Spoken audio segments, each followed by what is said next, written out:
തെരഞ്ഞെടുപ്പ് വാർത്തകളിലേക്ക് പോകണം. തെരഞ്ഞെടുപ്പ് ആവേശം തന്നെയാണ്. നോക്കൂ, കഴിഞ്ഞ ദിവസമാണ് CPM-ൽ നിന്ന് കൂടുമാറി ഐഷ പോറ്റി കോൺഗ്രസിലെത്തിയത്. കൊട്ടാരക്കരയിൽ സ്ഥാനാർത്ഥിയാകുമെന്ന് ഉറപ്പിക്കുകയും ചെയ്തിട്ടുണ്ട്. കൊട്ടാരക്കരയിൽ പക്ഷേ ഐഷ പോറ്റിയെ പ്രതിരോധിക്കാൻ CPM രംഗത്തിറക്കുന്നത് കരുത്തനായ ധനകാര്യമന്ത്രി KN ബാലഗോപാലിനെ തന്നെ സ്ഥാനാർത്ഥിയാക്കാൻ പോവുകയാണ്. ബാലഗോപാലിനെ ഉയർത്തിക്കാട്ടി നേരത്തെ മണ്ഡലത്തിൽ പ്രചാരണം ആരംഭിക്കാനാണ് നീക്കം. AV ജയശങ്കറാണ് ചേരുന്നത്. ജയശങ്കർ, ഐഷ പോറ്റി അവിടെ 3 തവണ MLA ആയ ആളാണ്. പക്ഷേ KN ബാലഗോപാലുമായി ഏറ്റുമുട്ടുമ്പോൾ മത്സരം കടുക്കുമല്ലേ?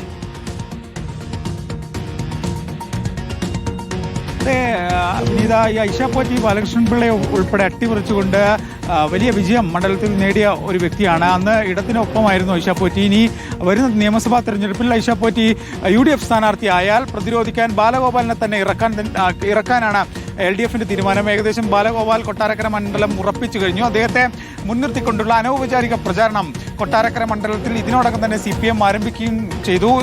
മണ്ഡലത്തിൽ വലിയ തോതിൽ സജീവമാകാൻ ബാലഗോപാലിന് പാർട്ടി ഘടകം ഇതിനോടകം തന്നെ നിർദ്ദേശം നൽകിയിട്ടുണ്ട്. അത്തരത്തിൽ താഴെ തട്ടിൽ ബാലഗോപാലിനെ വെച്ചുകൊണ്ട് ഐഷ പോറ്റിയെ പ്രതിരോധിക്കാമെന്നാണ് CPM-ന്റെ വിലയിരുത്തൽ. ഒപ്പം തന്നെ മണ്ഡലത്തിൽ ഈ ഐഷ പോറ്റിയുടെ കൂടുമാറ്റം ഒരു തരത്തിലും ബാധിക്കില്ല എന്നാണ് CPM കണക്കൂട്ടൽ. കാരണം ഐഷ പോറ്റി 3 തവണ ജയിച്ചു കയറിയത് CPM ടിക്കറ്റിലാണ്. അതുകൊണ്ട് തന്നെ പാർട്ടി വോട്ടാണ് ഐഷ പോറ്റിക്ക് കിട്ടിയത്.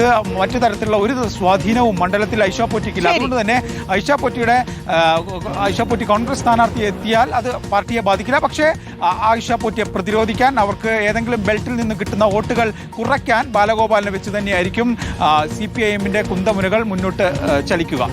വിനീത, ശരി. AV ജയശങ്കറാണ് വിശദാംശങ്ങൾ നൽകിയത്. നമുക്കിനി